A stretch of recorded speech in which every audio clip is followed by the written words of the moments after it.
धीरे धीरे बड़े हुए तो हमने अपने माता पिता को चिंता में देखा, अभाव में देखा, ग्रामवासियों को अभाव में देखा। तो हम कंफ्यूज हुए कि जब मेहनत का फल मीठा होता है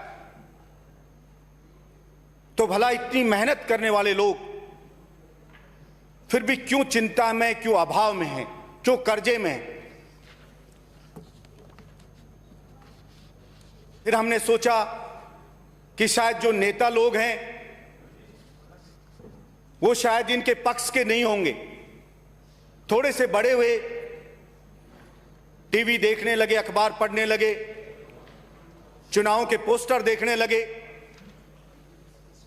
टीवी पे जिस नेता को भी देखो, चाहे वो केंद्र का हो चाहे वो राज्य का हो, हर कोई नेता चीख चीख के कहता कि मैं किसान नेता हूं। चुनाव के वक्त पोस्टर पे लिखा रहता कि लोकप्रिय किसान नेता। तो भी मैं कंफ्यूज होता कि जब सारे नेता किसान नेता हैं, किसान हितैषी अपने आप को बता रहे हैं, फिर भी ये किसान खून के आंसू रोता क्यों है? इस किसान की सुनवाई क्यों नहीं होती? धीरे धीरे समझ में आई बात, तो मैं समझा कि ये सब घड़ियाली आंसू बहाए जाते हैं और इस किसान, जो हिंदुस्तान का किसान मेहनतकश, ईमानदार और इनोसेंट है, उसको सिर्फ ठगने के लिए ये बातें बोली जाती हैं। बाकी जीतने के बाद चुनाव जो भी नीतियां बनती हैं वो सब उन पूंजीपतियों के लिए बनती हैं जो बड़ा भारी भारी चंदा पॉलिटिकल पार्टियों को देती है, नेताओं को देते हैं। वो बैठ करके नीति बनाते हैं। अभी जो केंद्र में 3 कृषक बिल आए, तो सभापति महोदय, मैंने तीनों बिलों को पढ़ा। मैं पढ़ करके कंफ्यूज हुआ कि पहला जो बिल था उसमें था कि साहब कि कोई भी कितनी भी कहीं भी खरीद कर सकता है, कंपनी खरीद कर सकती है, व्यक्ति कर सकता है। तो मैंने देखा ये तो कानून पहले से भी है। कृषि विपणन बोर्ड का डायरेक्टर है, उससे कोई भी कंपनी, कोई भी व्यापारी लाइसेंस लेके खरीद कर सकता है। फिर इस बिल की कहां से आवश्यकता होगी? तो थोड़ी गहराई में गया तो समझ में आई कि उसमें एक लिमिट थी कि मिनिमम आपको बताना पड़ेगा कि इतना तो आपको खरीदना ही पड़ेगा। उस लिमिट को हटा दिया गया। फिर मैंने दूसरा बिल देखा कि कॉन्ट्रैक्ट पे खेती, तो कॉन्ट्रैक्ट पे खेती तो पहले से ही हो रही है। फिर नया क्यों ये बिल लेकर के आए? तो फिर उसकी गहराई में गया तो समझ में आया कि कॉन्ट्रैक्ट की जो खेती करने के लिए जो होती थी, उसमें जो किसान संगठन थे, किसानों की मांग पे ये चीज हो गई थी कि भाई इसके अंदर सजा का प्रावधान होगा। उसमें अगर कॉन्ट्रैक्ट तोड़ता है कोई कंपनी या व्यापारी, उसके खिलाफ एक्शन होगा। तो उस चीज को हटाने के लिए ये बिल लाया गया। फिर मैंने तीसरे बिल को देखा कि ये तीसरा बिल किस लिए आया? उसमें आया कि साहब इसमें भंडारण की छूट दी जाएगी। तो मेरा एकदम से सर उस चीज से लेकर के चकरा गया कि भला मैं समझ नहीं पा रहा तब कि ये चीज क्यों हो रही है। तो मुझे अच्छे से समझ में आया कि तीनों बिल लाए किस लिए गए हैं। तीन बिल तो अलग अलग हैं, बाकी ये सब एक ही बिल है एक तरह से देखें तो। और ये मैं अच्छे से समझ गया, मुझे समझ आ गया कि इस कोरोना में देश बर्बाद हो गया, मजदूर बर्बाद हो गया, किसान बर्बाद हो गया। जब कहते थे घर बैठ करके खाना खिलाओ, मेरे देश के किसान ने घर बैठे हुए हिंदुस्तान की जनता को खाना खिलाया और सबके सब बर्बाद हो रहे हैं। और ये अडानी अंबानी की कई गुना संपत्ति क्यों बढ़ गई, ये मेरे को समझ में ये इस बिल देख करके आया कि ये इसलिए हुआ कि अडानी और अंबानी का पेट नहीं भर रहा। उनका पेट इतना बड़ा हो गया है जो सब कुछ खा गए, एयरपोर्ट खा गए, रेल खा गए, देश को खा गए, फिर भी भरने का नाम भी नहीं ले रहा है। तो अब कहते हैं इस किसान को भी जड़ मूल से खाना चाहते हैं, उस किसान को, इसलिए बिल लाया गया है। और इस बिल में ला करके होगा क्या सभापति महोदय, जैसे मेरे कई साथियों ने बताया कि जियो आया कि फ्री के अंदर आपको नेट दिया जाएगा, फ्री में आप बात करिए। और जो एयरटेल जैसी दूसरी कंपनियां थी स्थापित, उन सबको भी खा गया और आके पूरे मार्केट पे कब्जा कर लिया और फिर कह दिया कि आप पैसे देने पड़ेंगे, ताकि लोगों को मजबूर कर दिया। यही होगा कि मंडियों को बर्बाद कर दिया जाए, क्योंकि मंडी में कंपटीशन होता है। मंडी में जब लेके किसान जाता है, वहां पे और भी व्यापारी होते हैं, बोली लगती है, एक व्यापारी बोली लगाता है, दूसरा भी लगाता है, तीसरा भी लगाता है, तो प्रतिस्पर्धा होती है। प्रतिस्पर्धा से उसको ठीक सी रेट मिल जाती है। जब ये सब हो जाएगा, मंडियां खत्म हो जाएंगी, सब चीज खत्म हो जाएगी, और फिर ये जो बड़े लोग हैं, क्योंकि उनके पास पैसा है, किसान के पास इतना पैसा नहीं है, छोटे आदमी के पास इतना पैसा नहीं है कि भंडारण कर सके, वो वेयर हाउस बना सके, वो कोल्ड स्टोरेज बना सके, और अडानी अंबानी आएंगे और सब कुछ खरीद लेंगे, वेयर हाउस बड़े बड़े बना देंगे और कहेंगे मंडी से ज्यादा पैसे में खरीद रहे हैं। और जब सब कुछ बर्बाद हो जाएगा, सब भंडारण कर लेंगे, पूरे देश का अनाज सब कुछ कर लेंगे, फिर कहेंगे कि आप मुंह मांगी रेट पे इसको मार्केट में बेचेंगे और आपको लेना पड़ेगा, जनता को लेना पड़ेगा और वो प्रॉफिट कमाएंगे। इसलिए ये भंडारण की शर्त को हटाया गया है। इसलिए मैं कहना चाहता हूं कि मेरे राजस्थान की जनता ने, आपने मांगा केंद्र के लिए कि हमारे को 25 की 25 सीट दो, मेरे राजस्थान की भोली भाली मेहनत कश जनता ने 25 की 25 सीट जिता करके आपको दे दी। ऐसे ऐसे लोगों को जिता दिया एमपी, जो जीतने के बाद जनता को गांव में जाके जीत कर धन्यवाद तक देने आज तक नहीं आए। गांव के अंदर जनता ढूंढ रही है उनको, लेकिन उनको रिकॉर्ड मतों से जिता के भेज दिया, इस आशा में कि शायद हमारे लिए कुछ होगा। उन्हें बड़े बड़े सपने दिखाए गए थे, लेकिन आज वो जनता ठगा सा महसूस कर रही है। आप लोग ये कहते हैं कोई विरोध नहीं हो रहा है, कोई कुछ नहीं हो रहा है, ये इनोसेंट मेहनत कश मिडिल क्लास परेशान लोग हैं।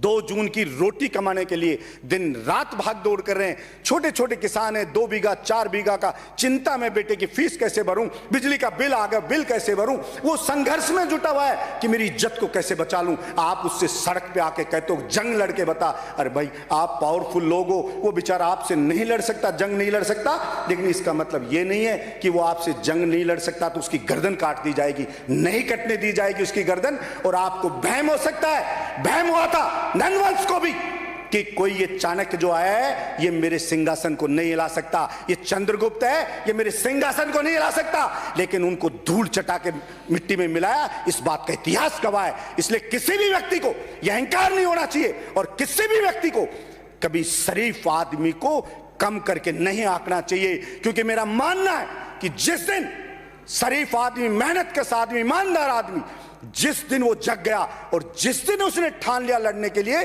तो फिर ये जो ढोंग ढांग कर करके बनने वाले लोग हैं, उनकी औकात नहीं है कि उनके सामने क्षण भर वो मुकाबला कर लें। इसलिए मैं आपसे निवेदन करता हूं, बाजरा मेरे राजस्थान में, बाजरा सभापति महोदय, पूरे हिंदुस्तान में जितना बाजरा पैदा होता है उसका 41.3% बाजरा राजस्थान स्टेट अकेला पैदा करता है। लेकिन मेरे को बड़ी अफसोस हुआ कि कोई भी यहां विधानसभा में भी इस बात की चर्चा नहीं करता कि जो मुख्य फसल है हमारे राजस्थान की, उसको एमएसपी पर क्यों नहीं खरीदा जा रहा, उसको एमएसपी पर नहीं खरीदा जा रहा है। और अब लोगों ने कहा चिट्ठी नहीं लिखी, वो नहीं लिखी, सिर्फ एक बार 16 में जब खराब हो गया, दबाव पड़ा, तो एक बार बाजरा खरीदा गया, नहीं पहले भी बाजरा नहीं खरीदा गया। खत्म कर रहा हूं सभापति महोदय, 2 मिनट लूंगा, पहले भी नहीं खरीदा गया।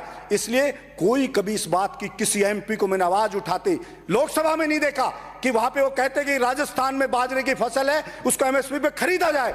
एमएसपी पे रेट जो उसकी बाजरे की है 2125 रुपए रेट है सभापति महोदय, और बाजरा मार्केट में बिक रहा है 1200 रुपए क्विंटल बिक रहा है। मतलब लगभग डबल रेट पर अगर वो बिकता तो किसान को कितना फायदा होता, किसी ने उसकी चिंता नहीं की। और इतने घोटाले पे घोटाले हो रहे हैं, कोई नीरव मोदी लेके भग रहा है, कोई विजय माल्या लेके भग रहा है, हजारों करोड़ ले गए, लाखों करोड़ रुपए उनके माफ कर दिए जाते हैं, लेकिन किसान की कोई सुध नहीं। अच्छा होता केंद्र सरकार कहती कि भाई ये किसान है, बहुत मजबूर है, ये इसकी स्थिति को सुधारना है, तो जो भी एग्रीकल्चर के जो कृषि के जो उपकरण है उनके ऊपर जीएसटी खत्म की जाएगी, और जो किसान है इसको बिजली का बिल है जो वो आधा चाहे केंद्र सरकार देगी, राज्य सरकार देगी, अपन इसको फ्री बिजली किसान को देंगे तो उसकी स्थिति सुदृढ़ होती। लेकिन किसान को कोई सुदृढ़ करना नहीं चाहता, हर कोई किसान को चुपचाप बहका करके सिर्फ अपना उल्लू सीधा करना चाहता है। और अगर ऐसा नहीं होता तो अडानी अंबानी की संपत्ति कई गुना नहीं बढ़ती। जितने भी मेरे साथी बैठे हैं, एक भी साथी बता दे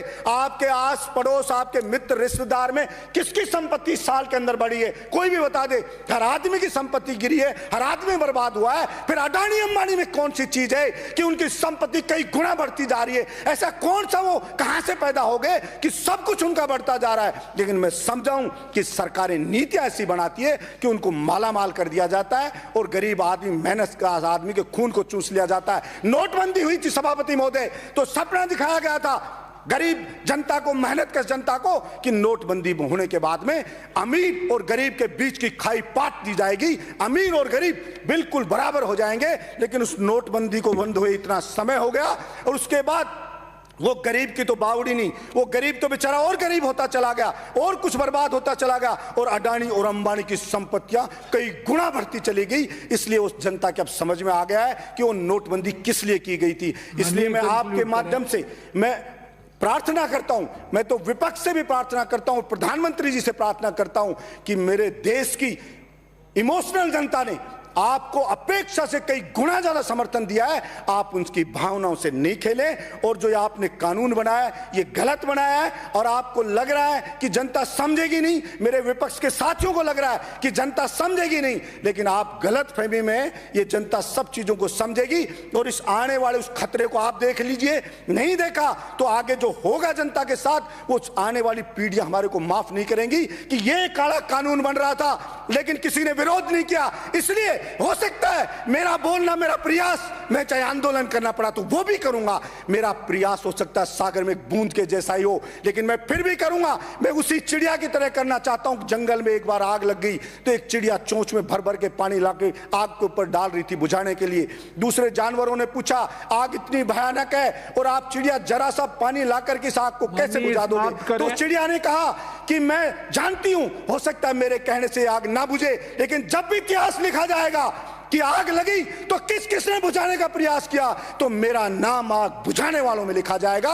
इसलिए मैं चाहता हूं जो भी सदस्य इसका विरोध करेगा, इतिहास में उसका नाम लिखा जाएगा कि वो किसान के पाले में खड़ा था, व्यापारियों के पाले में नहीं खड़ा था। और निश्चित रूप से मान के चलिए कि देश की जनता जगेगी और ये अडानी अंबानी है, इनके मंसूबों पे कहीं पूरे नहीं होने देगी। ये मैं कहना चाहता हूं। किसान का बेटा है, उसको नौकरी नहीं दे सकते, किसान की फसल खरीद नहीं रहे, उसको रेट नहीं दे सकते और फिर भी उसको बर्बाद करने में लगे। कितनी ही भर्तियां पेंडिंग पड़ी हैं, उनको नहीं कर रहे। मैं राजस्थान सरकार से भी मांग करता हूं कि केंद्र सरकार नहीं खरीद रही है तो आप खरीदिए, लेकिन बाजरे की फसल को एमएसपी रेट पे खरीद शुरू करें। जब सारी फसल बिक जाती है सभापति महोदय, तब एमएसपी पे खरीद चालू होती है। क्या पता नहीं है सरकार को, क्या सारे के सारे मंदबुद्धि है सरकार में बैठे लोग कि भाई इसकी एमएसपी पे ये फसल इस टाइम आती है, डेट निश्चित कर दी, आप लाइए फसल को बेचिए हम खरीदेंगे। लेकिन सारी फसल बिक जाती है तब ढकोसला करने के लिए उसको खरीदा जाता है और वो भी एक लिमिट में खरीदा जाता है। इसलिए इस किसान के साथ इतना ज्यादा अन्याय मत करो, इतना ज्यादा अत्याचार मत करो कि आपको नरक में भी जगह ना मिले, ऐसा कृत्य ना करो। यही मैं कहना चाहता हूं। धन्यवाद सभापति महोदय। माननीय सभापति महोदय, आज पूरे दिन अन्नदाता और किसान के जो बिल के पक्ष में और विरोध में जो बातें हुई, आज किसान विरोधी केंद्र सरकार ने जो किसानों के साथ कुठाराघात किया है, धोखा किया है, उन किसान विरोधी बिल का मैं घोर निंदा करता हूं, विरोध करता हूं। और राजस्थान सरकार ने और कांग्रेस पार्टी ने, हमारे नेताओं ने किसान की पीड़ा को समझते हुए जो संशोधन विधेयक जो पेश आज किए और इस पर जो चर्चा हो रही है, मैं इनका समर्थन करता हूं। और माननीय सभापति महोदय, आज मैं सुन रहा था, सबसे पहले मैं बहन अनीता जी की गणित की तारीफ करता हूं। 70 साल बोल रही थी, उसमें अटल जी ने भी शासन किया है, औरों ने भी किया है। क्या मोदी जी के शासन को भी कांग्रेस में मान रहे हैं? शायद उनका गणित तारीफ पे लायक है। माननीय सभापति महोदय, भाइयों बहनों, किसानों की आय दुगनी की जाएगी। मुझे समझ में नहीं आता, क्या थाली बजाने से और ताली बजाने से किसानों की आय दुगनी की जाएगी? किसानों की आय कैसे दुगनी की जाएगी? इस तरह से जो विधेयक पेश किए जा रहे हैं, मेरा खुला आरोप है ये अंबानी, अडानी और रिलायंस के फायदा देने के लिए ये ऐसे कानून बनाए जा रहे हैं। ये किसान विरोधी है। भगवान से कामना करता हूं इनको सद्बुद्धि दे और किसान हित में क्रांतिकारी फैसले लिए जो कांग्रेस शासन में लिया करते थे। आज जो बात आ रही है, किसान को मालिक बनाया जाएगा।